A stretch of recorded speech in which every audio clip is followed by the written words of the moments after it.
오늘 말씀의 주제는 누가복음입니다. 누가복음의 중심되는 말씀은 19장 10절, 오늘의 본문 말씀입니다. 누가복음 19장 10절 우리 한번 같이 찾겠습니다. 누가복음 19장 10절이 누가복음을 대표하는 구절, 그런 구절을 키워드라고 표현합니다. 키는 열쇠가 키이지요. 열쇠가 되는 말씀. 성경 66권의 모든 저자가 유대인인데 누가복음을 쓴 누가만 유대인이 아닌 시리아 사람이었습니다. 오직 유일한 이방인 누가가 쓴 복음이 누가복음입니다. 누가복음은 세 권의 책을 썼다 합니다. 첫 번째 누가복음, 둘째는 사도행전, 사도행전 다음에 제2사도행전을 썼다 하는데 제2사도행전은 전해지지 못하고 있습니다. 누가복음은 갈릴리에서 예루살렘까지의 기록, 사도행전은 예루살렘에서 로마까지 기록, 실제 잃어버린 책 제3번째 책은 로마에서 땅끝까지 그 내용이 전해지지 못해서 대단히 아쉬운 바입니다. 19장 10절 읽겠습니다. 인자가 온 것은 예수님의 별명이라 할까요? 우리 옛날 사람들은 호가 있었습니다. 안창호 선생은 도산 안창호, 이승만 대통령은 우남 이승만, 이런 식으로 호가 있었듯이 예수님은 스스로 인자, 자신을 인자라고 그렇게 불렀습니다. 인자가 온 것은 예수님이 왜 오셨느냐? 하나님이신 그리스도께서 이 땅에 왜 오셨느냐? 인자가 온 것은 잃어버린 자를 찾아 구원하려 함이니라. 그래서 누가복음의 주제가 잃어버린 자를 찾아오신 예수 그리스도, 사람이 되셔서 사람이신 예수가 누가복음의 주제입니다. 요한복음은 반대입니다. 하나님이신 그리스도. 누가복음은 사람이신 예수. 요한복음은 하나님이신 그리스도. 지난번에 우리 살폈듯이 마태복음은 왕으로 오신 예수 그리스도. 마가복음은 종으로 오신, 섬기는 자로 오신 예수 그리스도. 사복음서가 합해져서 예수님을 바르게 이해할 수 있게 해줍니다. 잃어버린 자를 찾아 구원하려 함이니라. 그래서 의사 누가가 쓴 누가복음에서 다른 복음에 없는 기록들이 있습니다. 양 99마리의 비유, 선한 사마리아인 비유, 잃어버린 그 문화에 대한 비유, 잃어버린 자를 찾아서 오신 예수님의 모습을 그렇게 많은 예화를 통해서 말해줍니다. 내가 누가복음을 읽으면서 늘 은혜 받는 구절이 5장 16절입니다. 누가복음 5장 16절 우리 다 같이 한번 찾겠습니다. 15절, 16절, 누가복음 5장 15절, 16절. 저는 이 구절이 너무 좋습니다. 그래서 저는 아직 어느 때까지 이 땅에 있다가 천국 갈지는 모르지만은 내가 천국 갈 때에 그렇게 됐으면 좋겠다 마음에 품고 있는 구절입니다. 누가복음 5장 15절.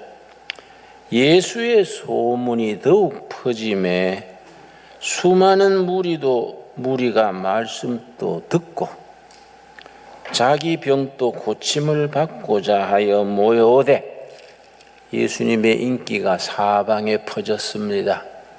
그때 요즘처럼 핸드폰이 있습니까? 텔레비가 있습니까? 그냥 입에서 입으로, 마을에서 마을로 예수의 소문이 퍼져나가서 많은 사람들이 모여들었습니다. 그렇게 사람들이 모여서 인기가 하늘같이 높아졌습니다. 심지어 나사렛 예수를 임금으로 모시자, 이런 여론까지 일어났던 때 예수님은 어떻게 하셨느냐? 16절입니다. 16절. 아주 소박하고 간단한 말씀인데 읽을 때마다 가슴에 닿는 구절입니다. 예수는 물러가사, 인기가 최고고 박수 칠 때, 임금으로 삼자 할 때 물러가사 한적한 곳에서 기도하시니라. 박수치고 모여들고 야 임금으로 모시자 그럴 때에 조용히 물러나셔서 인적이 끊어진 곳 한적한 곳에 가서 기도하셨습니다. 참 좋은 모습 아닙니까? 예수님의 영성의 기준을 말해줍니다. 우리가 안식일을 매주일 보내는데 안식일에 이런 시간을 가지는 날이 될 수 있기 바랍니다. 일주일 동안에 바쁘고 복잡했던 세속 생활에서 물러나서 정성껏 예배 드리고 가정 중심으로 한적하고 깊이 있는 모임에서 기도하고 성령 안에서 교제를 나눌 수 있는 우리 성수 주일이 될 수 있기 바랍니다. 13세기에 토마스 아퀴나스라는 대신학자가 있었습니다. 신학 대전 숨마 데오로기아, 그래서 위대한 명절을 남긴 위대한 신학자입니다. 근데 이분이 49세 때에 예배당에서 앞자리에 앉아서 기도하는 중에, 조용히 묵상 기도하는 중에 성령의 임재하심을 체험하게 됐습니다. 그 자리에 성령이 임재하셔가지고 마음에 넘치는 기쁨, 감사, 그걸 몸소 느끼고 나서 너무너무 그 시간이 황홀하고 기뻐서 그 뒤로 1년간 매일 그 시간에 그 자리에 나와서 1시간, 2시간 그냥 주님하고 교제하는 겁니다.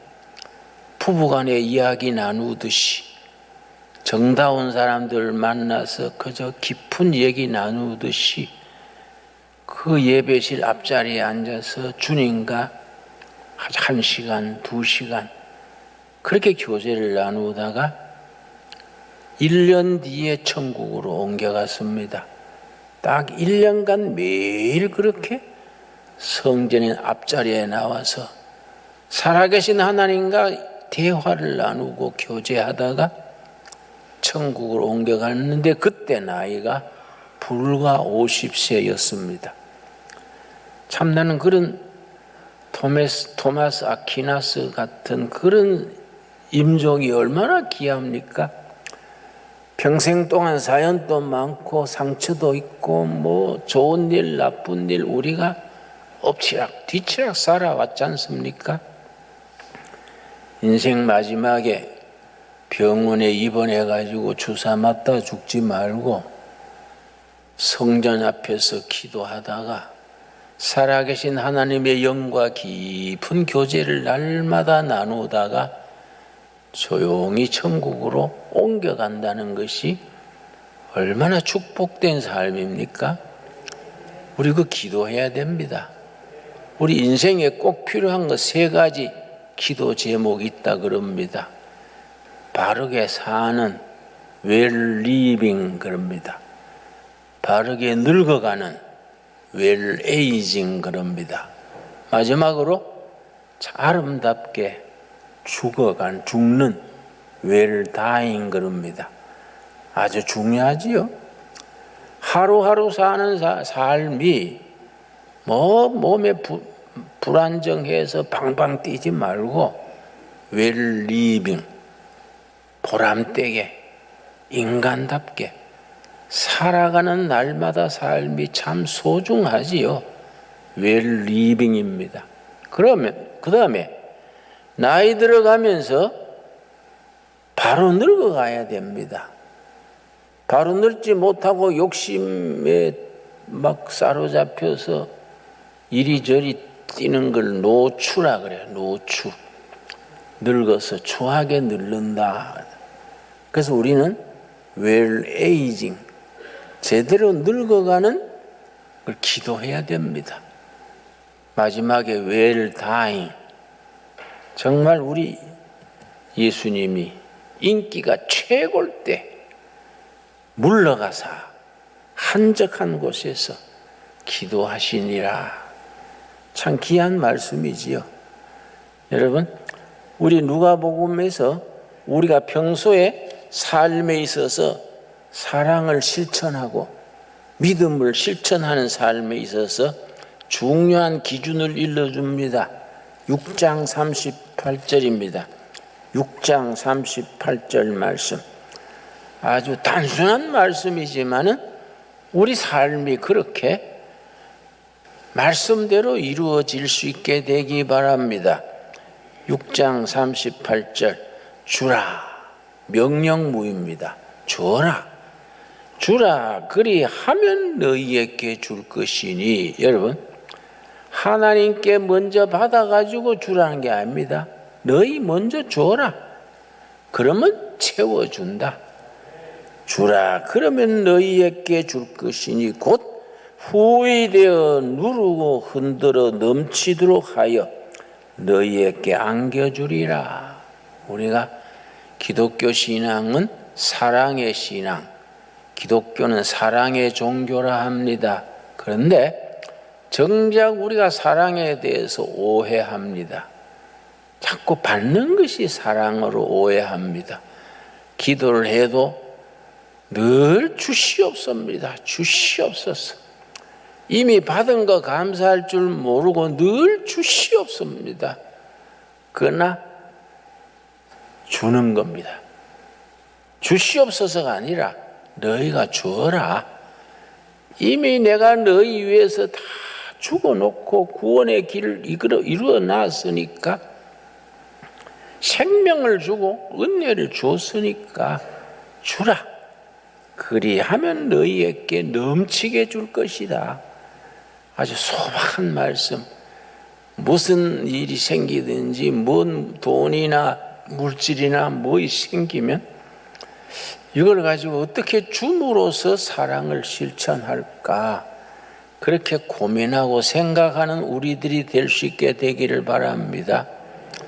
미국의 뉴욕에 가면요, 록펠러 기념교회당이 있습니다. 허드손 강변가에 잘 지은 록펠러 기념교회가 있고 록펠러 기념재단이 있습니다. 록펠러 파운데이션 그럽니다. 이 록펠러라는 사람이 1800년대 중간에 태어나서 아주 이 재물에 대한 은사가 아주 뛰어나서 23살에 회사를 세워서 아주 흑자를 남겼습니다. 33살에 전 미국에서 최고 부자가 됐습니다. 43살에 전 세계 제일 가는 부자가 됐습니다. 축복을 그냥 부음받은 거지요. 23살에 회사에 시작해서 33살에 미국 제일 부자, 43살에 세계 제일 부자가 됐는데 그 다음이 문제입니다. 53살에 병이 들어서 위장병, 하루에 우유 한 잔, 비스켓도 몇 개밖에 못 먹어요. 불면증, 잠을 못 자고요. 탈모증 그럽니다. 눈썹이고 머리카락이고 다 빠지는 게 탈모증입니다. 탈모증에 걸려서 머리는 문어머리처럼 되고, 그 세계 제일 부자가 하루에 우유 한 잔, 비스켓도 몇 조각 먹고 밤에 잠을 못 자서, 그러니까 뉴욕 지방신문에 기사를 써놓고 기다렸습니다. 록펠러 사망하다. 거기에 날짜만 적어 넣으면 되도록 기사를 써놓고 기다렸습니다.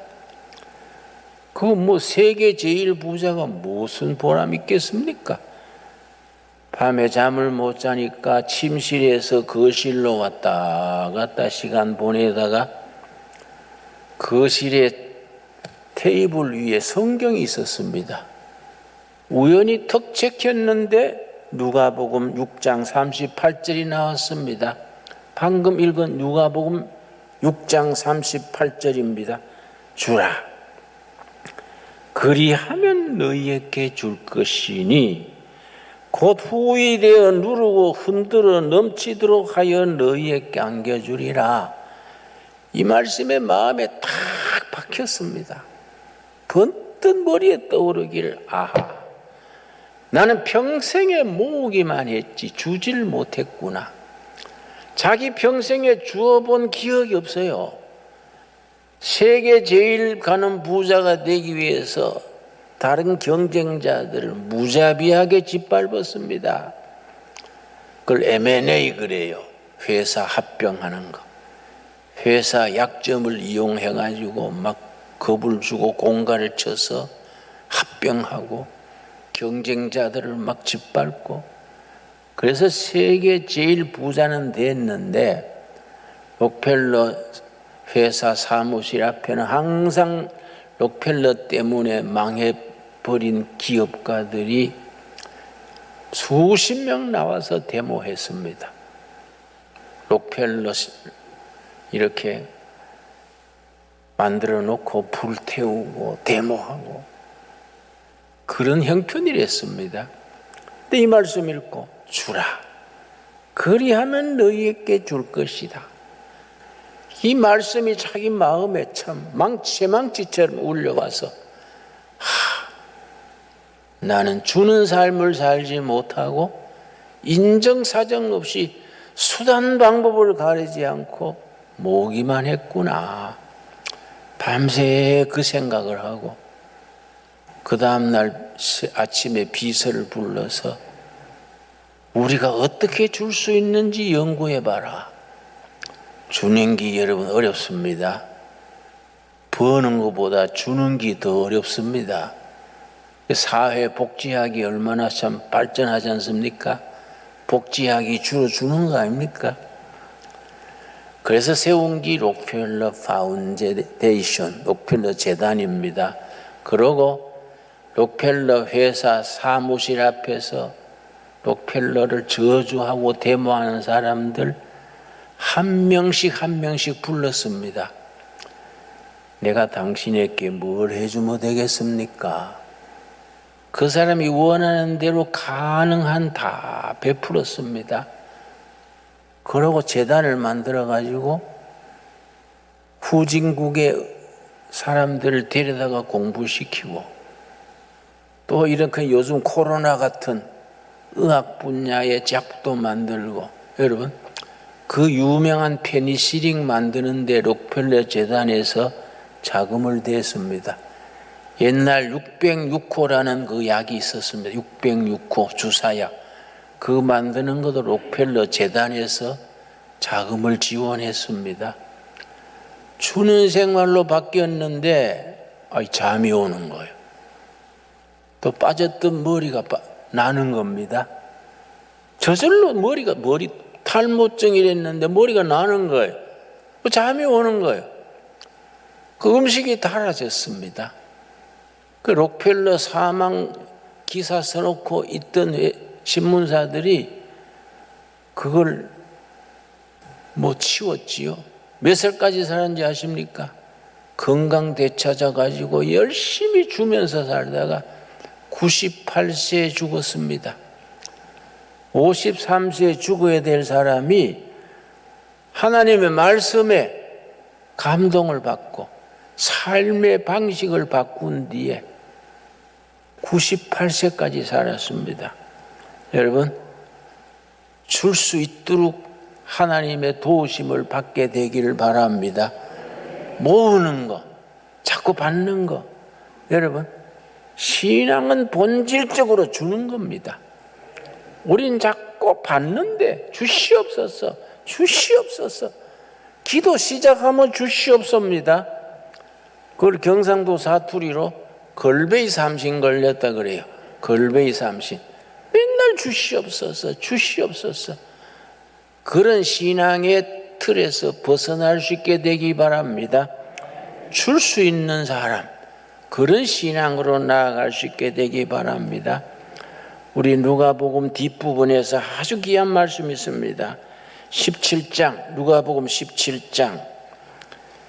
성경 전체를 관통하는 두 가지 중요한 단어가 있습니다. 하나님의 나라와 언약신앙입니다. 성경 전체를 대표하는 두 구절이 하나님의 나라와 언약신앙. 우리 신약은 언약신앙 아닙니까? 그래서 신약, 구약이지요.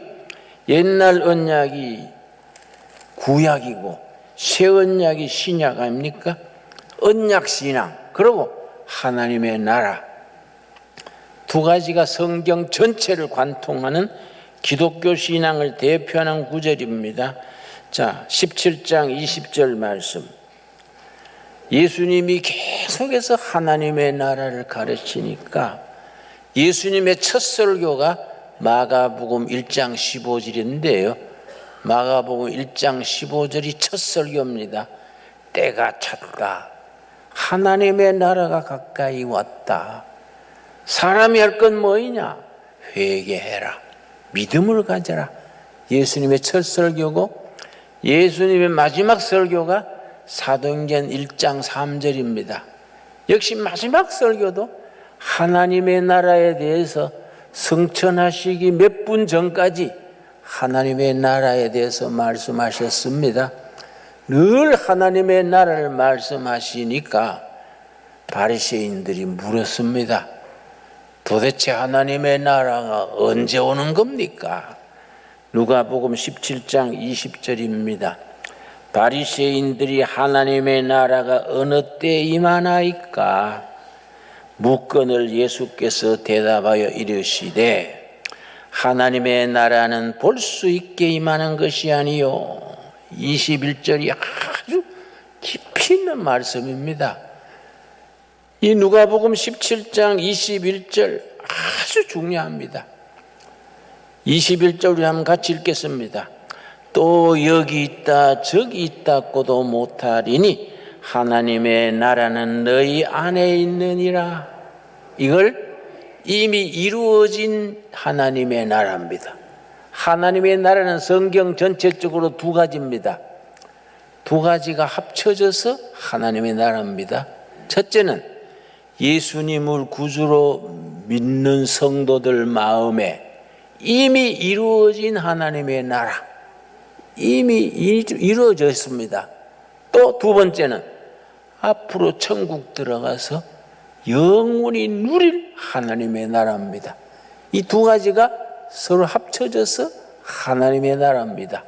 그러다 그걸 영어로 간단한 단어로 표현할 때 already와 yet, already는 이미 우리 속에 와 있는 하나님의 나라.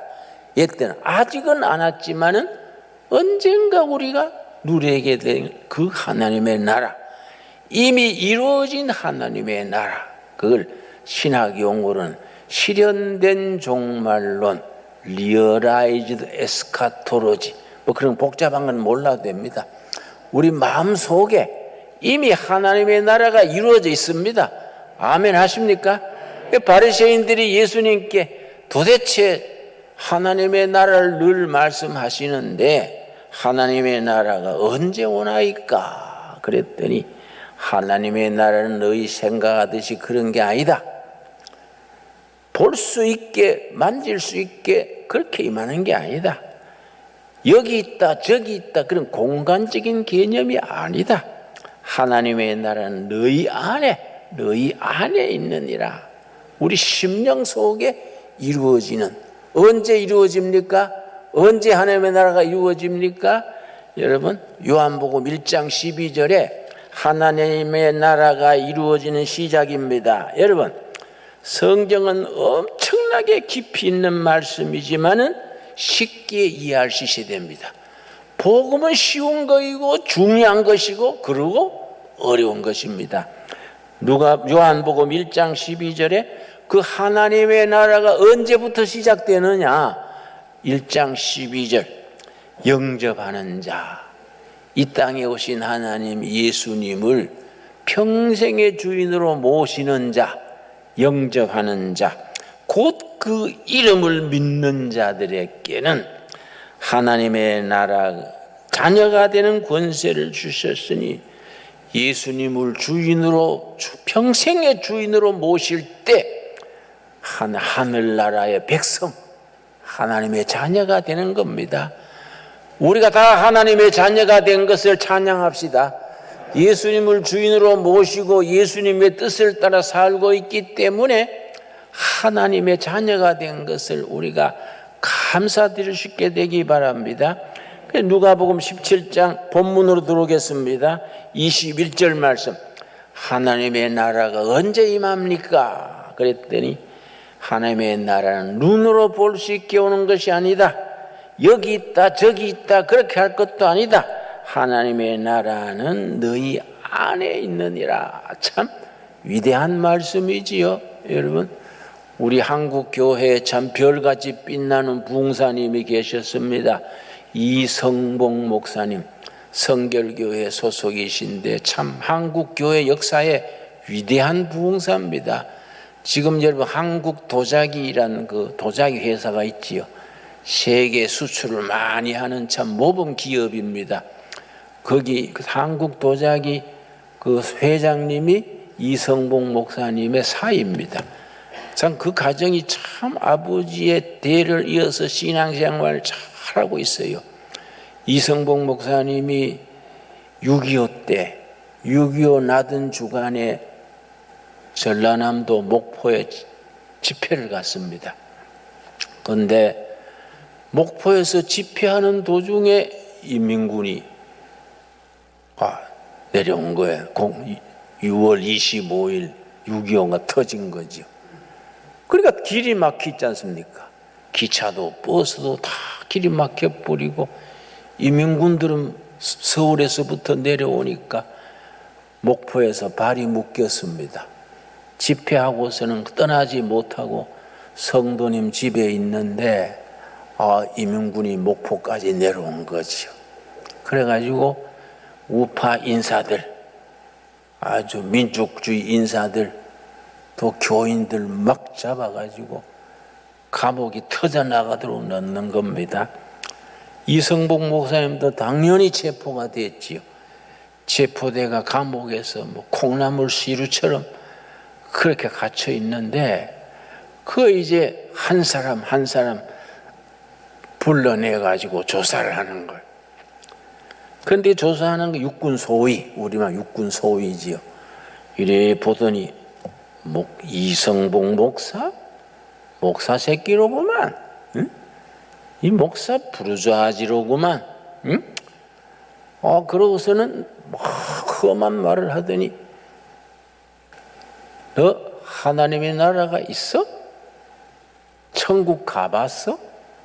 하나님의 나라 가봤어? 순 사기꾼들 아니야?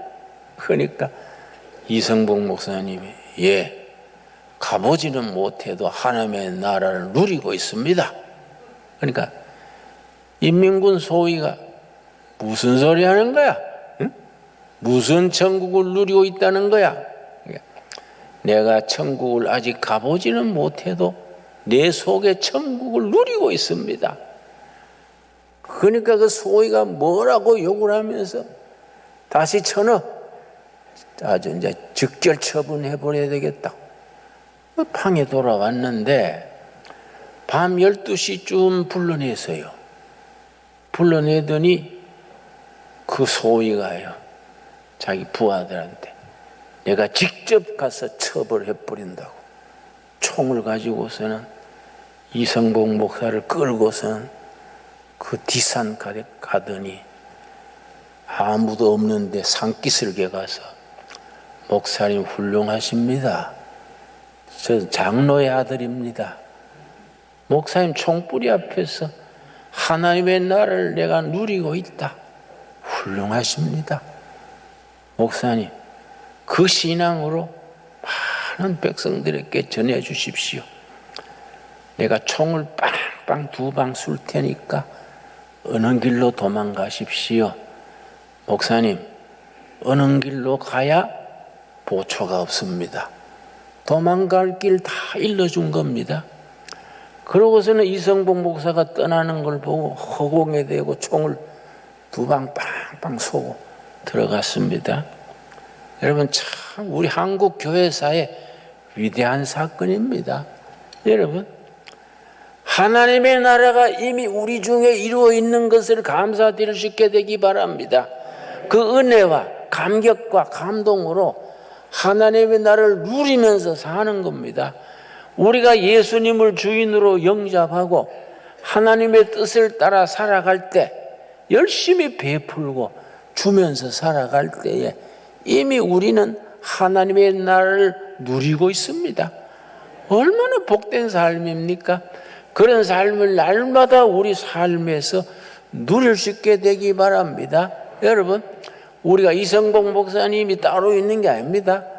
아무리 손해보는 자리에서도 생명의 목에 칼이 들어도 하나님의 나라를 증거할 수 있는 믿음의 용사들이 될 수 있게 되길 바랍니다.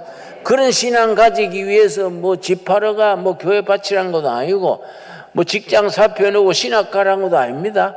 지금 있는 가정, 있는 마을, 있는 직장 그 자리에서 이미 이루어진 하나님의 나라를 누리며 살다가 베풀고 나누며 살다가 이미 누리는 하늘나라를 우리 땅의 삶이 끝날 때 천국 가서 영원히 누릴 수 있는 복된 성도들이 되어질 수 있기 바랍니다.